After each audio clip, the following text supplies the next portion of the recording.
Tony, this might be a slightly friendlier game for the Uranus of Nats, but the thing is, do they have the right tools to just layer crowd control themselves? Because right now there's still a lot of crowd control on the side of Echo. Meanwhile, RSG, they're just gonna have to brute force it with fantastic discipline and execution, which they have shown in the past. Dude, Nats wasn't friendly last game, so I'm guessing he's just gonna ride that wave. Yeah. I mean, not only that, but to be honest, they handled that Uranus pick just last game pretty well, right? Yeah. And so I think that is going to be an obstacle for Nats to overcome for this game, because the same thing could possibly happen here. And we do know exactly, even though Bruno doesn't get much competitive play, when he is locked in and it does get that early lead, the damage is there, right? And it is a big threat. Not only that, but just overall, both drafts actually looking pretty good here as we get ready to load up into game number 2, jumping into the land of Dawn. Again, ECHO versus RSG Philippines. In before, the way ECHO drafted this lineup, they're also setting up for plan B. This is a very, very backdoor-friendly lineup. Yeah. Look at it. The 4 dudes can actually fight while Benny Cutie goes up and commits shenanigans. It's possible. Shenanigans might be the name of the game here. With lineups with multiple options of shenanigans, we might just see a lot of crazy things happen. Carl Teasy, let's see if he's gonna go for the full damage build, Julian, or the hybrid Julian, which does pop up from time to time, where you'll build a sustain item first and then go for a damage item next. Yeah, there's the awesome value prediction. Ladies and gentlemen, you only have a couple seconds left. Don't forget the hashtags as well. Who's gonna get more kills, Carl Teasy or Demon Kite? Let us know in the chat below. And again, going just in the first couple minutes of this game, there's probably shouldn't be any early kills, but you can already see Yawi just kind of babysitting Benny Cutie here for now, right? Wants to give him as much of that safe start as possible, because when that first turtle does come up in about 40 seconds, that's where things are going to be crucial for both teams to start on the right foot. Either ECHO or RSG Philippines, if they get that early kill and even objective, they can really play around for that. Now, the thing, too, is Nats being on this Uranus, it's a little bit harder to, I would say, your usefulness early on is push those lanes, cut those waves, kind of be a nuisance. Whereas when Sanford has this Phoveus, there's a lot more you can actually do in terms of those early skirmishes, those early team fights. Yeah, and that's a Phoveus with a flame shot, by the way. So Yeah. RSG already have like a good amount of dashes. Meanwhile, Sanford can even pop off another extra proc of his demonic force. So let's see. We're waiting for him to hit level 4. Already used up that flame shot. Demon Kite posturing up. Sanji with the pull. Shadow Stampede putting Aqua in danger. Black Shoes already popped up. And there's the demonic force. Here comes Yawi. Called Alter popped up with a wild charge. Demon Kite down for the count. Ding ding. That's the first knockdown. The first kill of the game. Clear Lord positioning here for ECHO. What's Light doing? I actually surprised myself that Demon Kite decided to go in. That was incredibly risky. They had info that the Cult Altar wasn't used yet. The change was already there. Yawi was way too close to the wall. Might have been a little bit too aggressive there for Demon Kite. Yeah, surprised as well, you know, just given the information. And now it's, I mean, the turtle hasn't been taken yet, but already small decisions like that are obviously going to show face throughout the entirety of this early game to the mid game. Also, with Sanford getting that early kill, he is having that mystery shop. He's going to be able to play around with that. Nats here playing with fire. There's a flame shot. Not enough damage on the Julian just yet, but look at this. It's a clean 4v4, leaving the marksmen to their own devices. Yawi lets him have health. Enhanced chains here. Oh, Benny! Goes and flickers forward. Takes down the Melissa. And now back into the turtle fight. Very low. A fourth of his health. Demonic force in. Demon Kite secures it. A knock up. And now Sanford just pressing that button. It's time to slam. If you wanna jam. And they discreetly let go. Okay, RSG being able to get a win there. They got the turtle. ECHO got another kill. Still even Stevens here. RSG are getting a little bit more cautious right now in terms of the things that they want to do in the map and exactly what they need to do. This is just scary because, as I was just saying about Sanford, you see how much tanking he can even do just since early on, but then you give a kill to Benny Cutie as well in this matchup versus Melissa. And as we've been saying constantly since yesterday, Melissa, if she falls behind, it's very tough to find that footing. So Light also just waiting patiently here, Aqua making his way.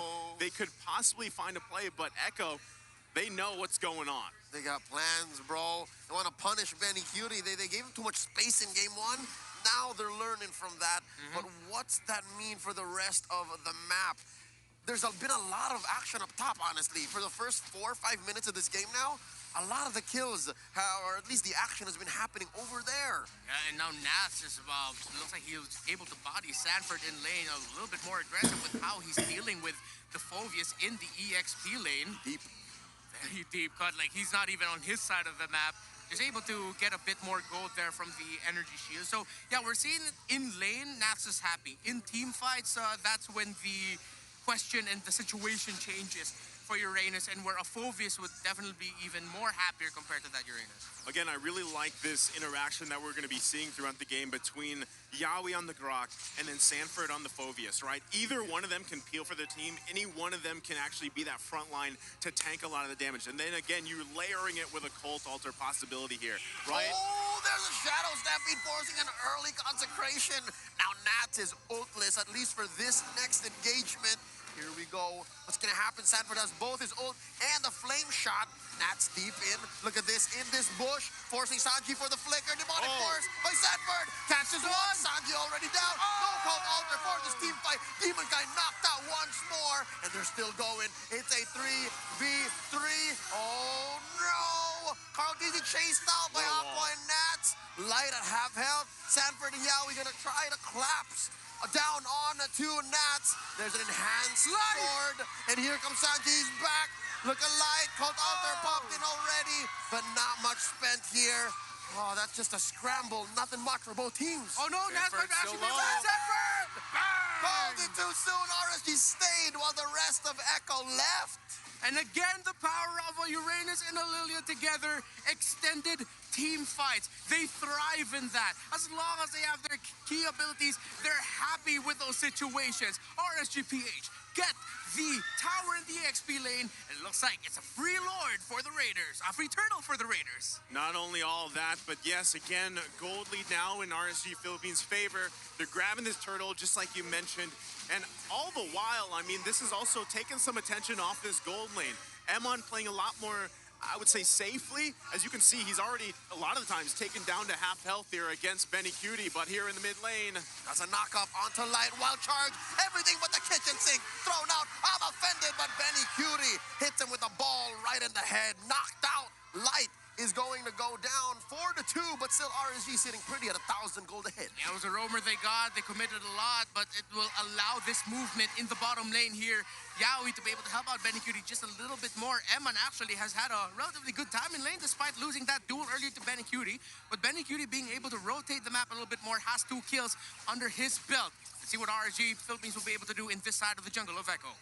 Benny Cutie's going to hurt here, and again, running with this weapon mastery here, everything will start to pile up. You're going to see that transition, too, where Benny Cutie is going to be that main focus of damage. Yaoi might be trying to find something here. Oh, forced it. Defensive wild charge. Light, though. You hate to see it. Oh, no. Demon Kite got his eyes on Sanford. Rather, Sanji. Sanford's all the way over there. They're going to force this fight because here comes the Phobius. Light very low. They pop that tier 1.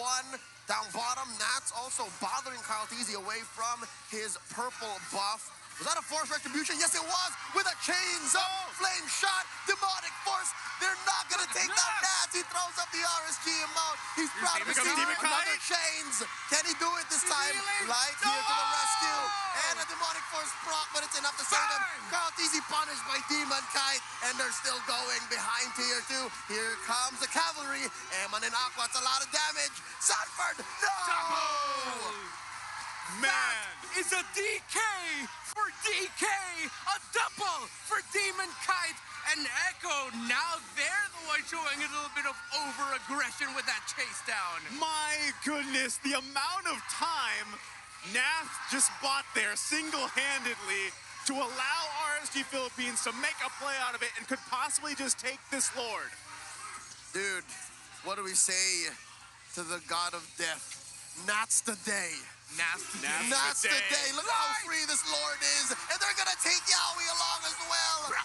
The demonic force ain't going to do nothing. Sanji goes too. But they do get a shutdown on the demon kite. Kautizi's still here. Not on my watch. Benny Cutie takes down Light as well. The shadows of their mistakes overextending and now biting them in the behind. They're going to push this lane. They're going to punish Eman. Down he goes. Benny Cutie. Goal! Goal! That's a double kill for the Bagyo. Sweet! As I said, at one point in this game, those early 2 kills, this weapon mastery, Benny Cutie, the Storm, is going to come online, and here it was. Ladies and gentlemen, Echo call themselves the House of Highlights, but Rsg Ph and Echo continue to put on a show. This is the match of highlights we're witnessing right now. Action after action. My goodness. Let's take a look at the items already. A Berserker's Fury and an endless battle only, actually.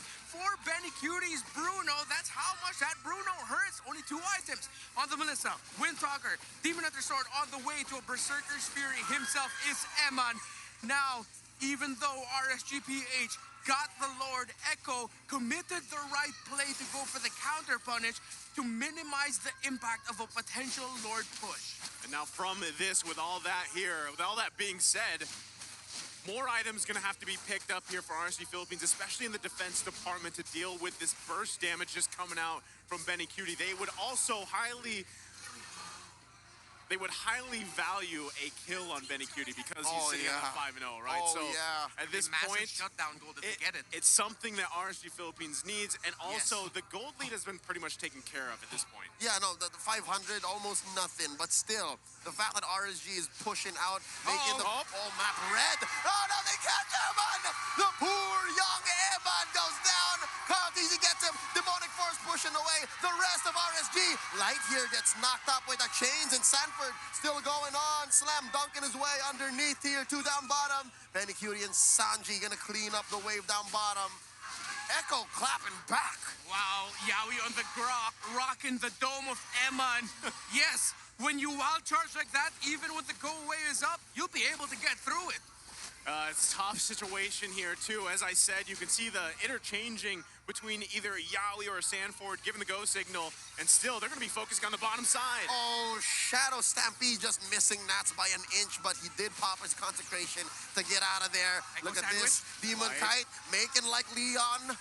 Rather Chris punching that rock. Yaoi's still alive. Here we go. Wild charge defensively used. Here comes Light. I'm offended, putting them right where they need them. And Demon Kite gets a DK once more. And Demon Kite gets away with it. Benny Cutie, he's still here. The one-man demolition team taking him down, serving up the double to Sanford. That is now a double hat trick for Benny Cutie. 6 goals in this game. My goodness, even with that impeccable placement and positioning from Light, able to set up RSG Philippines, they can't profit off of it. And now here it is, Echo in full control, gonna be taking the Lord, and it's RSG Philippines once again on the defense in game 2. This is very reminiscent of game 1, dare I say. A good rally back and forth. Swinging momentum here and there. It's not like RSG can't defend. They're actually picking very good fights. Light, with that amazing I'm offended, almost ruined Echo. But the fact is they missed out on Benny. That Bruno is what they need to get. It's what they need to lock down, shut down. With that Bruno gone, their chances of winning a team fight will get higher. RSG, but now a wind of nature is picked up by the marksman of Echo. It'll be up to Aqua and Nas to disrupt and bring down Benny Cutie as much as they can before Eman and Demon Kite can potentially clean it up. Yeah, so they handle the Lord here in the mid lane. They do lose that tier 2 turret. They've lost pretty much all of them except that top one. They're trying to hold on to it the best they can. But still, like you guys mentioned, the answer is how do you get Benny Cutie? Here comes the conceal. Oh, he hits it. The nail on the Hit serving it up to Benny Cutie once more, and the Guardian's barrier keeping them away from going home. Aqua very low. Sanford gets his Cult Alter extra HP pop. Look at the damage on that. Even with the consecration, he hates those balls. That's right now, feeling like the back of a net. Still able to survive through all that. The threat of Echo is here. Can they end this game here? What will they do in this push? Oh, very good Highland defense, though, even with just the three of them here in mid. Eman, Aqua, and Nats, very, very good at keeping them away. That's one thing I guess you have as Nats, is yes, you can dive deep, but you can also put up a good barrier between Eman and Aqua and the rest of Echo. Yeah, but I mean, Echo is just doing a great job at putting up a barrier to Benny Cutie. I mean, wherever he goes, it's either you have to deal with Yawi on the Grok, or, I mean, even the Stampede pulling people away, displacing RSG Philippines. They're having a heck of a time to, again, getting to Benny Cutie. That is the main goal here for RSG Philippines. Nats doing work, trying to give the vision available to RSG Philippines, but right now it's such a tough matter ahead of them, as now the purple buff is also going to be taken from their hands. Yo, Kite is purpleless. It's Grand Theft Purple here in the House of Purple. Echo owns the map. Echo owns your buff. They're about 5K ahead. RSG, man, they gotta shut down Benny. I guess that's solution number one. It's so easy to say, but it's so hard to do. And again, Echo have drafted a lineup that will make Benny Cutie shine. Game number one, their Melissa had everything she needed to shine. Now the Bruno has everything he needs to become an all-star in this game, and so far, everything and more. When you have a Phoveus and a Julian with you and a Grok to peel and provide space, you are going to be one happy camper as a Bruno, just kicking that ball away. Look at that. Look at the damage here on this Lord. Fucking crits, 4 digits. Demon Kite way too far. They might just have to give this one up. Yeah. No, Too fast. Demon Too Kite on the top furious. side.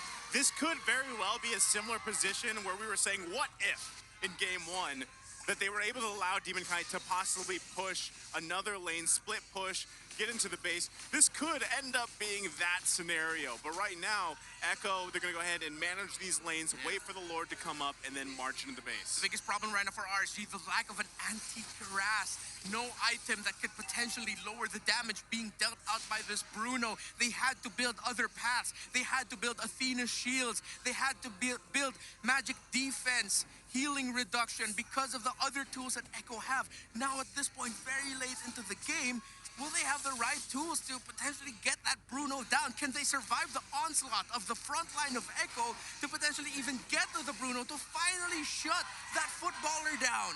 Well, here we go. We're going to find out. Lord on the top side, they're holding on to these base turrets.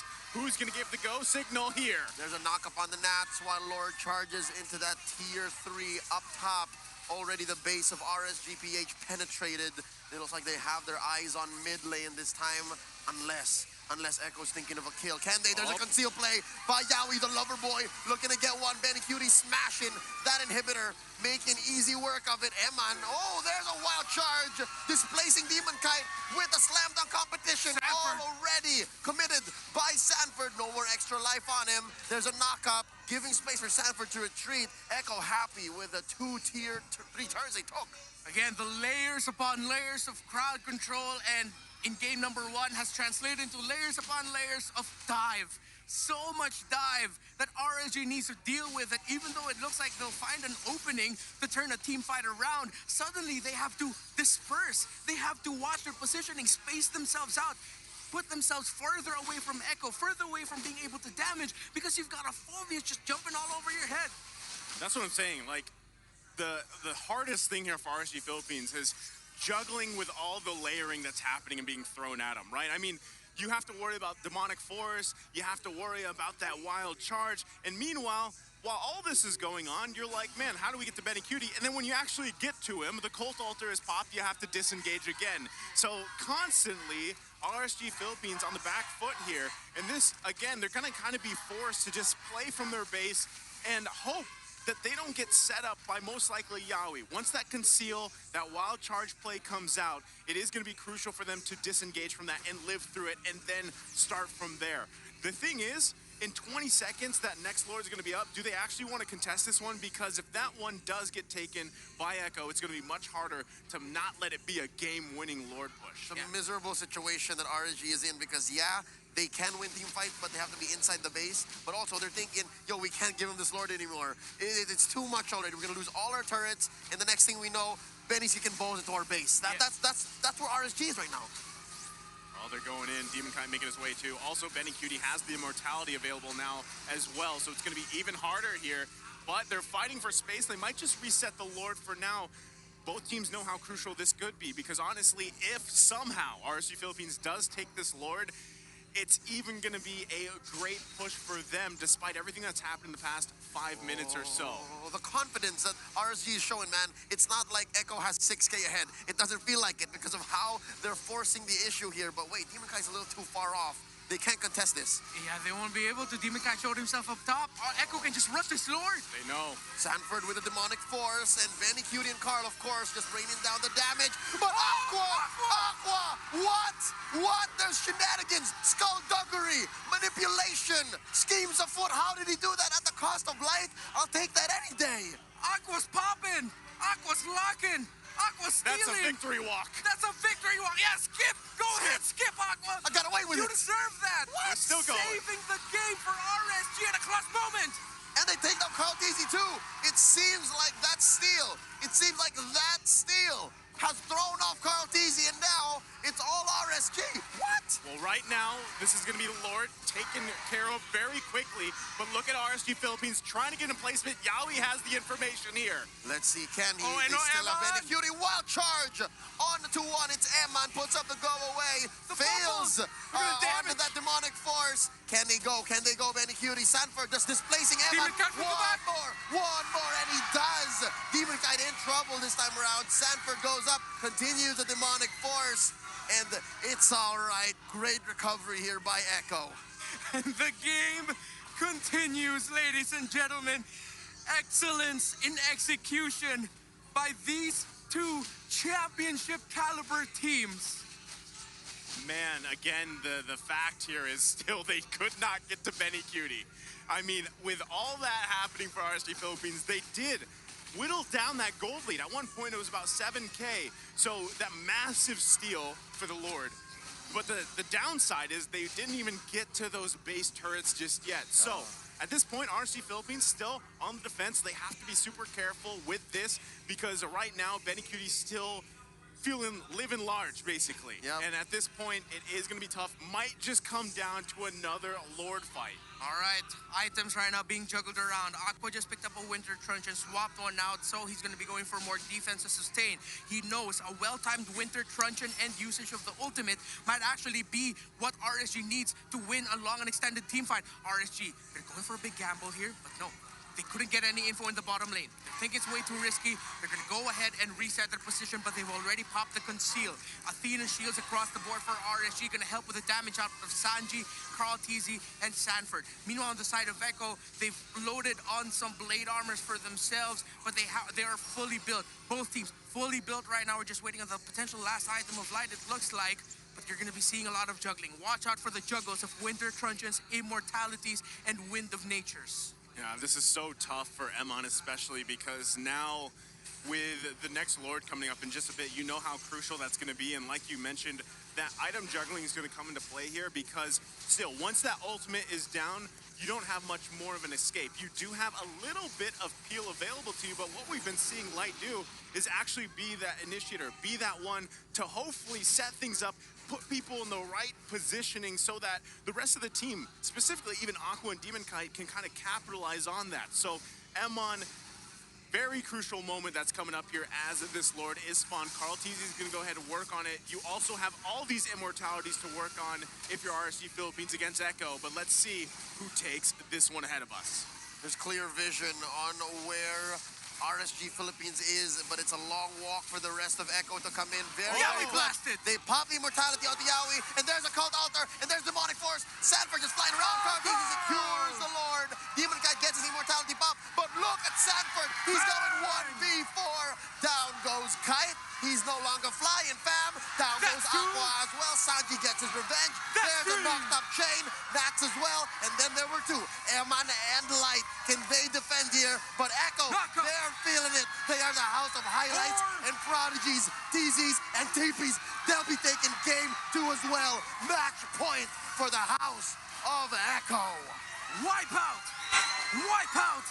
With the Bruno! 10-0-3! Walk